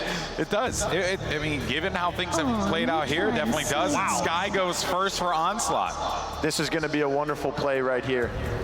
And I like it. He hasn't played Sky a lot in the PCL, but he did play it. Sky was only picked twice in the PCL, by the way. Wow. Release! Out of 100 games. And now it will be Vex's turn to try out the dredge. In the end, who takes this dredge here? So I would imagine it would be World, considering he's the blaster. He's always been the blaster for Vex. But if they want to spice it up, it could be Slopodopolis. But now that they take the Vivian, I know that that's going to be Welsh Mania, so I'm leaning towards World on the dredge. This is just, I feel like I'm reading some kind of hidden book on how to draft. Like, I am flabbergasted with Dredge and Vivian started off. Like, this is console right there. That's a lot of damage. Load the damage. Load it up front. Tanks, they're in the back. What do we care? Just start bragging out, dude, and you'll get this done. Bada bing, bada boom. Is that right? Yes. Okay. So this is possibly a comfort pick here with the Ruckus, but I don't like it into Dredge and Vivian. That's a lot of shield tread on the side of Vexed. I mean, I wouldn't want to play the Ruckus here anyway against the Vivian. You're just going to lose your shield, and Ash is going to get broken down. And if this is anything like the It's going to be a boom bop, bleep, boom, beep bop. Well, they're 2-0 with the Grover, so they take it again. Team. It is like a normal team out with me. Look, we'll just pick whatever tanks are there, you know, get the damage on the front of the truck, and we'll just drive right through. I just feel like sound effects are really just giving us a lot of analysis here, Bitey. Speaking of sound effects, Pretty Hair can give you his Vivian sound effects for this cast. I'm genuinely interested now. You gotta do it. You gotta do it, Pretty Hair. If you don't, there will be a lot of disappointed people in the mixer chat, and then you don't want them to stop spamming the space whales, don't you? You can't let them. You can't let them. All right, well, Ying is going to get picked up here, so... And then here comes the Willow. So Willow squeaks on in. Last pick here for Vex. Does she squeak in? She squeaked on in. Just You challenge Mako. Wow, here we go. Mako, I didn't even realize he was a champion until now. Look at this. Yeah, Mako has been banned out throughout the entire PWC today. And they didn't even pick him. A non-factor. All right, let's go. Are Vex ending it here? With that draft, I think so. They got a turtle in Mako, and I think that big boy is going to take care of it. All right, is the tree free? Let's go over to Pretty Hair. Box, you guys, take it away. Do your impression. You simply can't argue with these indomitable facts being spit on the desk right now. How are we going to do this one? I know we're all excited for the Vivian impression, but it has to be in-game. I will do it if the situation calls for it. I'm not a circus monkey. I will not do anything on command. If the situation is appropriate, the context is there. But do you bless up a VC Grover? I need you to fill in Gore Misers. All incredibly important position for me. You need to be my sentinels. I will be the LMG. I got you. I'm on the bush. If it happens, I will start us off. But Vox, I just need you to be prepared for me. I need you to be there, brother. I know you are. I'm on the starting blocks. This is your moment for sure. And we're loading into game number 3. Vox, take us through the talents. So looking at what we got so far, it is once again Debilitate Sky will be Scuttle Dredge as well as Saparound's Vivian. That's the critical one here. That's the talent which gives you just basic bonus, basic damage versus shield. So it's like having an inbuilt wrecker. It's like having Leon with their Death and Taxes, but it's the other way around. It's the other red card right here. And starting things off, Welsh Mania looking for some damage. Looks for maybe a reveal with Sensodrone as well. Up goes the shield, and look how fast that Seed Shield melts. Yeah, it's going to be extremely quick. Like the boys mentioned, Saparounds, the talent gets right on through. It's like you have Wrecker 2, but the game just started. You can work your way all the way to what would be Wrecker 5. It's free money. It is free real estate money, baby. We love to see it here. Early pressure on the World, though, on the Dredge. He's struggling. He's going to get his heal, though. He's going to continue to put out some pressure. There it goes across the way. World connects, and now he's just going to be dumping out these reloads into Ash. A double kill for Dredge. Dredge. And it was a nice shot with Dredge Serpent right, but it wasn't enough damage to really be able to secure the kill. And one of the critical things about Dredge is that you can build into a loadout, which allows you to heal when you're in proximity to your portals as well. Not only do you have this Efflorescence Grover and this constant throughput tick of healing, but you also have all that healing coming through from looking at this as well. You know what? Dark Bargain. There we go. I need new glasses, Nick. Maybe with magnification on them right now. There it is. Just an easy way to keep yourself sustained. Dredge, you know, fairly tanky as they go. He's got a couple of loadout options for it. Difficult to just run up to him because the closer you get, the more dangerous I feel Dredge becomes when you don't have to gamble about whether or not you're going to land your damage. I mean, this character can really just start to pop off. A lot of damage pouring out from the Abyssal Blaster here. What a pull as well. And he's going to manage to go down, though. Unfortunately, Willow will be credited with that kill. So far, it's 2 minutes on the payload push right now, because that's right. In the middle of all of that, folks, all of the dredging, Vexed Gaming got the cap pretty much for free. Relatively little contest coming through from Onslaught, and they just don't have the resources or the utility to be able to really kind of mount up to what Vexed Gaming can put on the objective. And that's partially because, once again, it's Zappa rounds Vivian. As soon as Ash steps on there with the Siege Shield is gone. Ruckus doesn't have an emitter. You're dealing with effectively lower health pools than you would have to for this Ruckus, because look at that. 1 second of fire coming through, and immediately it's gone. I mean, they're just playing well. Vexed Gaming are firing on all cylinders here. They're going to pop their Grover ultimate just to keep things going. Vivian, you got to run towards your healer, not away from her. You could stay alive early game. There's no innate anti-heal from Ash. I feel that was a little bit of a misstep.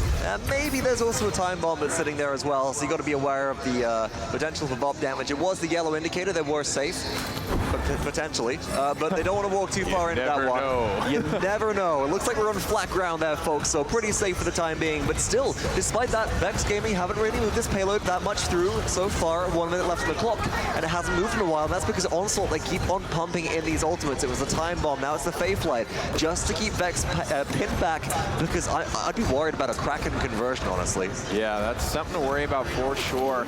And when you have a couple of CC options, is a Dredge Anchor or something like that enough to confirm a Kraken, or would it have to be like preemptive Kraken, pull into it? I feel like realistically, if you're looking to use this Kraken, you're placing down the Kraken, you're trying to Dredge Anchor somebody in, but it's really the zoning power that it brings rather than the kill potential up front, because you're looking to just make people, force them out of the area that you're trying to contest. I don't know, man. The duo of the deep sounds pretty good to me. Makoa and Dredge. Dredge Anchor, I mean, the synergy is just there. It's ripe for the taking. It's got to happen. World Edit. We need some lore in here at some point as well. I want to know why it's called a Dredge Anchor, whether that's just because you dredge the depths with it, or because maybe Makoa is just like... from his ship. You trying to set up ship in this reef? No, this is mine. Nah, son. No. Get out of here. There it is, though. The defense. Oh, a little bit surprising right there. Close, actually. yeah, you're right. It's like the fight is actively going Vexed Gaming's way as that defense holds. Pretty much, and I think part of that was because the grouping for Vexed Gaming actually came around peripherally on the push. It was through face, that right-hand side when they're pushing, and they lost the tank that was on the objective. And that's critical because everybody else, you have your other front line up there. I think it might have been the Fernando who's just trying to buy a little bit of space, put that shield up, make sure that they get the damage up to the high ground, and in response, easy takedown. But I mean, this is just Skeppy trying to find a way in. Big dead zones coming through, but it's not enough to deal with the objective pressure. The old lineup, instant replay showing off a little bit of the moves there from Skeppy. He looks pretty good on the Willow. Game number 1 there, got the commendation, the stamp of approval for Mr. Bitey himself on Just the believe desk. 5 in the loadout as well, so Skeppy's relying on a lot of snowballing right now. Skeppy wants to get these kills, wants to get the eliminations, and no better way to start that off than with Fae Flight, Nick. That is a great way to get it going here, up in the air, but everyone, they just hide indoors. They get in the bomb shelter here. It's raining. It's raining damage. The air raid sirens is going off right now. Skeppy's not able to find a lot of damage, but he's keeping everyone corralled inside for now. Dead zone's coming up in a couple of seconds, and that's where he's going to look to burst somebody down. Double kill there for Slopadopoulos. It's finally Onslaught getting something going here. The Makoa landing shots, looking for his 4th.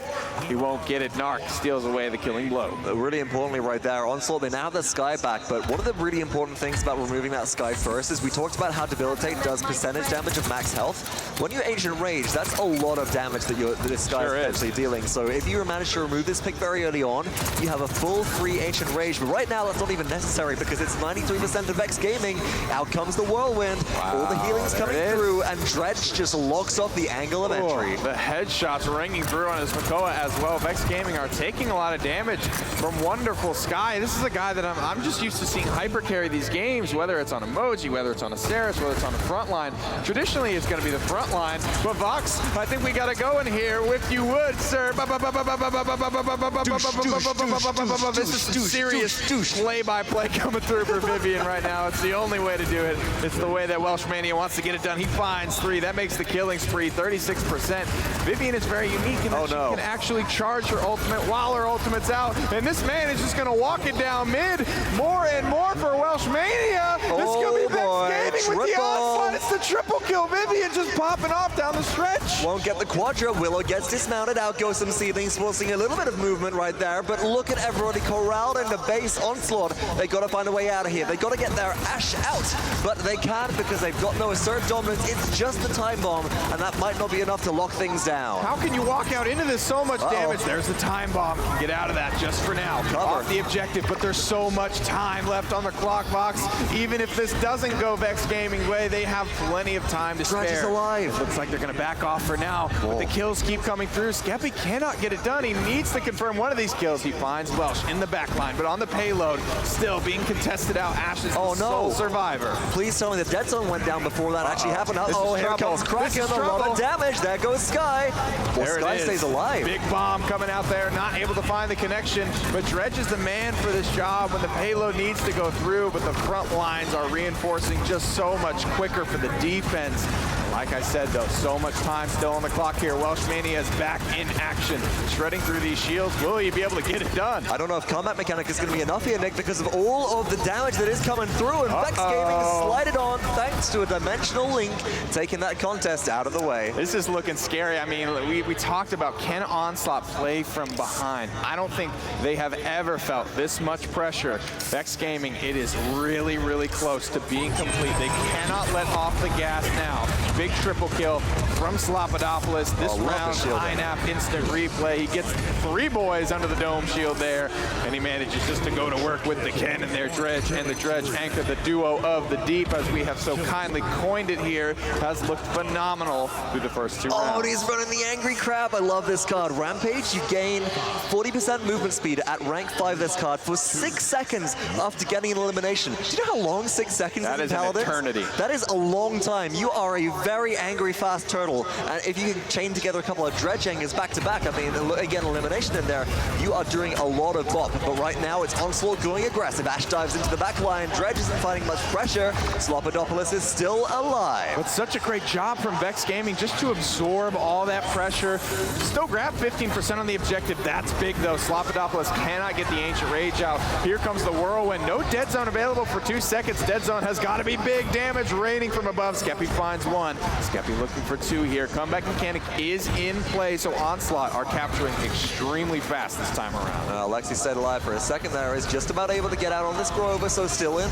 Around the point of contest, what a slam dunk coming through right there from Ashe's Onslaught. Set up some aggressive zoning. 1 to 3. They do have combat mechanic, but on the objective, there was an Ancient Rage. There was. Yeah, debilitate Sky, huh? Not for much longer there, Sky. Percentage, HP damage. This looks like it just might be Onslaught's point to lose. 99% to 18.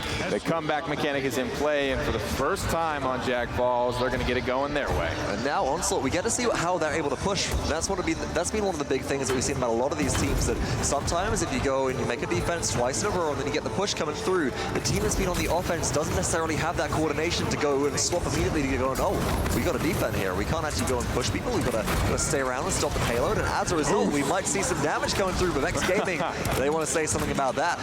Certainly will. World finds 2 minutes on the clock now. The zone comes through. This is something I know Buddy's going to love. He wants these guys to continue to put pressure. Do not give them an inch lest they take a mile. Skeppy gets pulled in. He will go down on the Willow, not being able to find his way back out. And a nice little shortcut back to safety. I love that. It is. It's a fun animation, too. The whole kind of whoop, when you go at the top and you just jump up.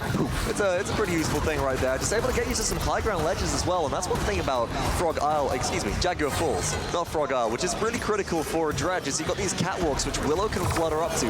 If Dredge can match that, you've got a really good point of vantage to be able to kind of just rain down Hellfire from, but out comes the Whirlwind once again. Vexed Gaming are trying to hold aggressively. Whirlwind, find one, Slobodopolis with another. Big flank here. A double for the Dredge. There it is, walking it down mid. World finds 3, Welsh gets 1, and Slop finds the 5th. 5 for nothing there. Ultimate's not being spent here too often by Onslaught. They're holding on to absolutely everything. Do you expect that to just be the case for the rest of the round? I think they have to, right? Because Onslaught know they have combat mechanic. They've got... You're not getting a payload push at this point unless you get a crazy series of events going on.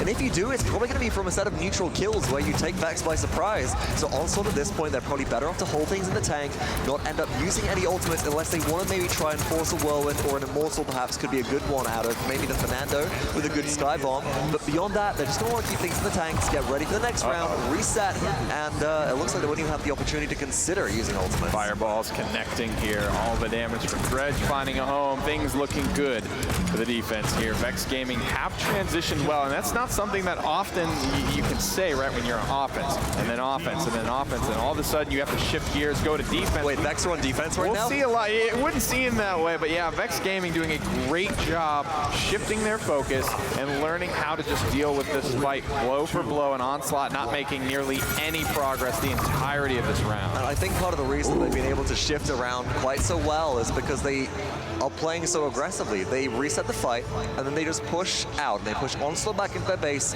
and it's the same old story. They're not playing true defense right here.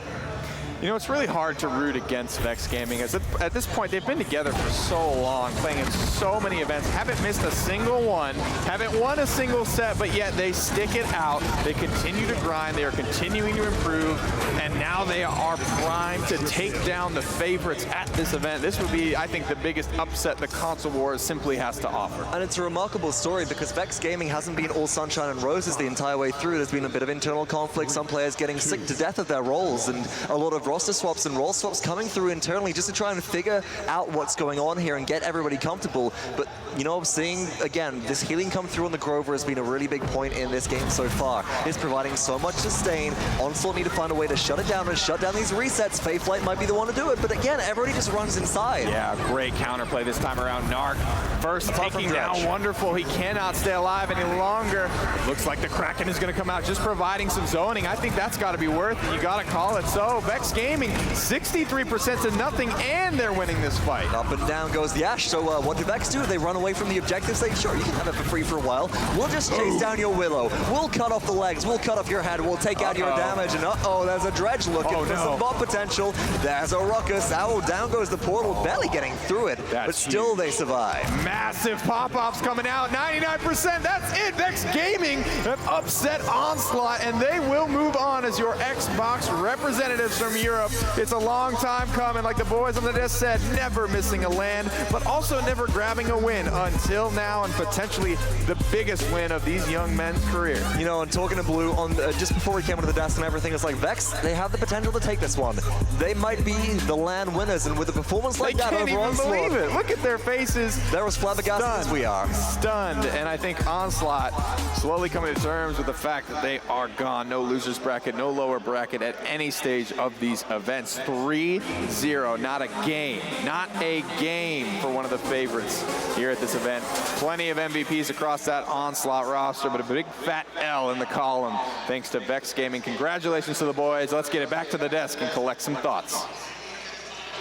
Congratulations to Vexed Gaming as they finally are able to get over that hump, and now they are going on to the finals of the console wars. This is a team that has come to LAN so many times in the past and have struggled to get past that first or the final, semi-final, whatever it may be, struggled to get past that point and to really just, you know, knock that demon off, right? Just say, this is not the time.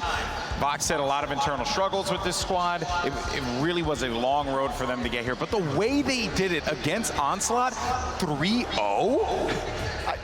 What? That makes no sense. I mean, Blue, that makes no sense. Blue, please. You're the smart one. You're the console guy here. What's going on? Here's the thing. Coming into this, I said Vex legitimately has a shot, and they brought their entire roster. They didn't have a sub, and if they did have to play with a sub, which would have been Yui, they prepared for that. Yui played 10 games in the PCL season. 10.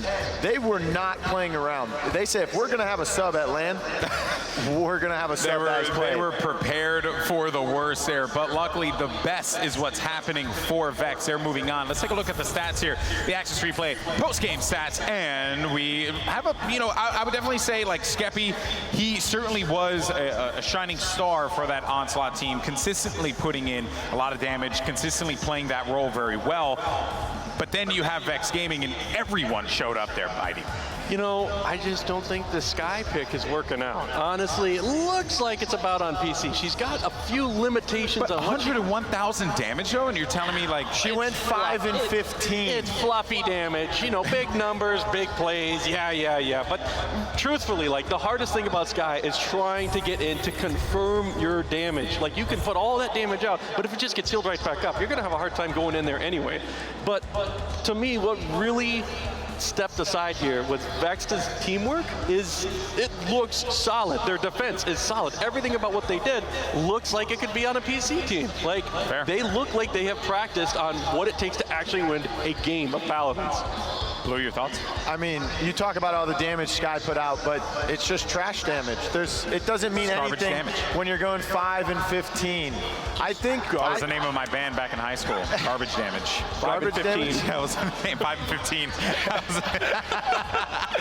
So, I agree. I've talked about this numerous times with a lot of console players. They're always telling me Sky is really good because you run Debilitate, you have the Cauterize, and I tell them all the time, guys, in my opinion, Sky's not as viable. Her escape is invisibility.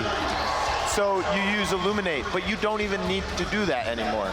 Well, let's find out who our MVP was, presented by SteelSeries, and it is going to be World.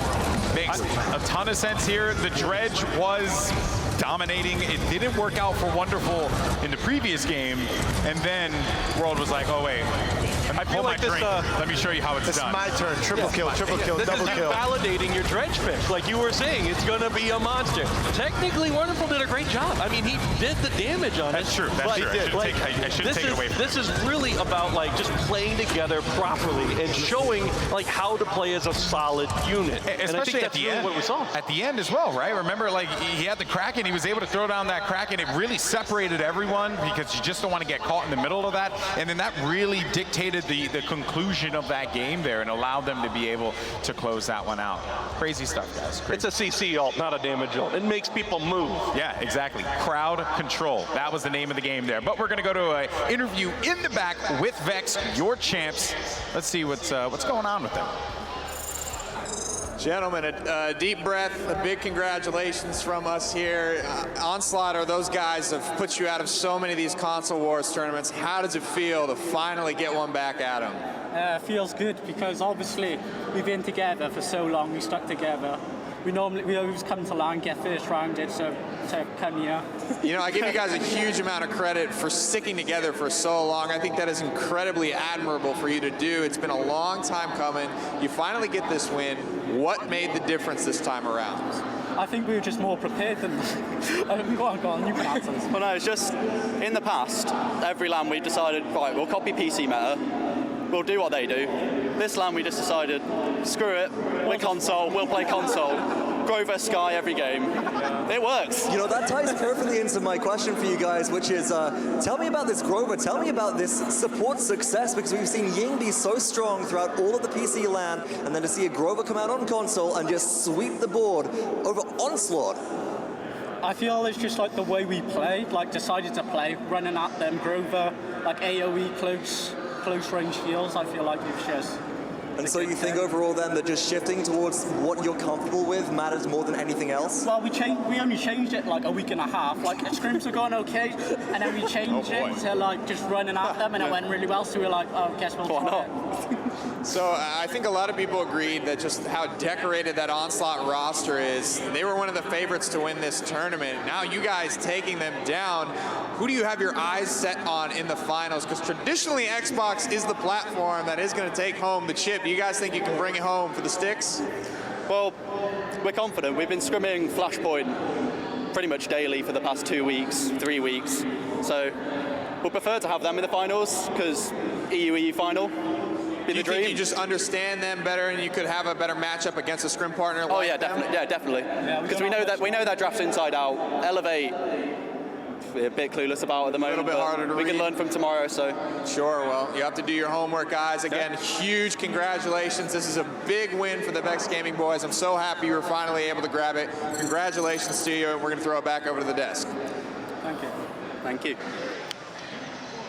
Thank you so much, fellas, and congratulations once again to Vexed Gaming. They want that EU final as the night closes out here. Everyone's, we still got some Smite games going on. I think they might be going to around 4 o'clock in the morning. And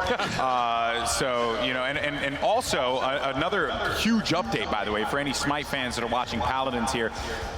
United, PBM and the boys, out. Eliminated from the Smite World Championship. I don't know if you know, but I used to cover Smite a little while ago. It was kind of like a thing I did. Space Station's gone too, right? Yeah, so Space Station's gone too. Team? That's right. That's right. Space Station. I'm sorry, but NA's just getting a bad rap here, baby. I believe. HRX never goes the way of North America. You hate to see it happen. The event keeps happening here, but it's just not working. Anyway, well, let's go ahead and take a look at the PC bracket here because we had some great matches today. First up was Natus Vincere versus Virtus Pro. That went 3-1, and Navi were able to move on, but VP showed us some real guts today. Then G2 getting dominated by Fnatic, Envy dominating Kanga, and then a nail-biter of a game between NIP and Space Station have set up our semifinals for tomorrow. That score doesn't do it justice. That NIP and Space Station game, it should look a little different, but... Should be 3-2. It should be a 3-2, but man, that set is something to study. If you're wanting to learn things about things you don't even know about, watch it. That's very true. There was just so many unique picks and bans in that game. As Spidey says, if you need to learn something that you didn't know, watch it. All right, so then we also have the console finals that took place here. And if you were just joining us, unfortunately for you, but you can catch the VOD here on Mixer. It is going to be Vex 3-0 over Onslaught. But tomorrow is the PlayStation 4 finals. Flashpoint versus Elevate. Vex Gaming says they want an EU final, Blue. I have Flashpoint winning the entire event, but I think Flashpoint versus Elevate, whoever wins that wins the event. Those two teams are the best two teams here. Wow. So PS4 is going to take... I think it's a little biased. No, I don't know. This is not. I mean, I had Onslaught beating Vexed, and I had Onslaught going to Game 5. He's always right. Yeah, you have really proven yourself to be quite correct a couple times here. But as an Xbox guy, I'm going to disagree. So that's why you're on that side. That's why I'm hosting. Right? Yeah, that's why I'm hosting. Whoa. Keep it separate, buddy. Borker, protect me. All right. Highlight of the day here, guys. What was it for you, buddy? The SSG versus NIP set. There is just so much back and forth brawling between those two. I mean, you could just watch all the sets. You got Diggy Dog, you got A-Rez, you got everything going, and there's just so many plays between those two. You gotta watch it again. Yeah. There's so much to learn from those players. The defense from both teams, the aggro push, I'm gonna get up there, and you're not gonna get out of your spawn, brother.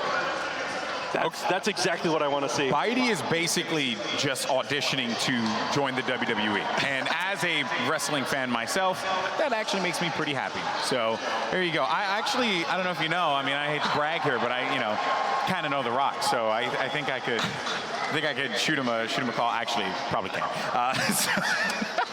Blue, what about for you, buddy?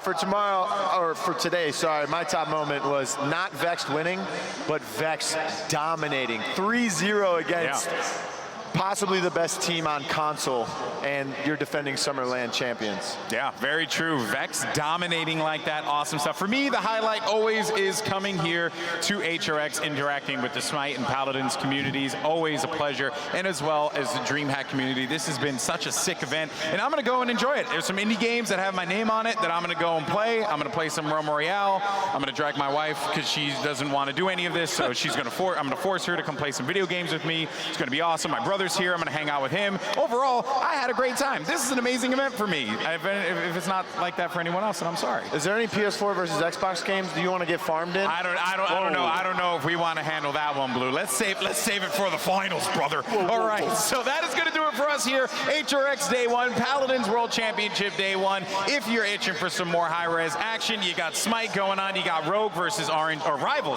versus RNG going on the other side. That's going to do it for Paladins here, folks. We'll see you tomorrow for some more awesome games. Check you next time. HRX is brought to you by Hi-Res Studios, INAC, Mixer, Alienware, and Stillshot.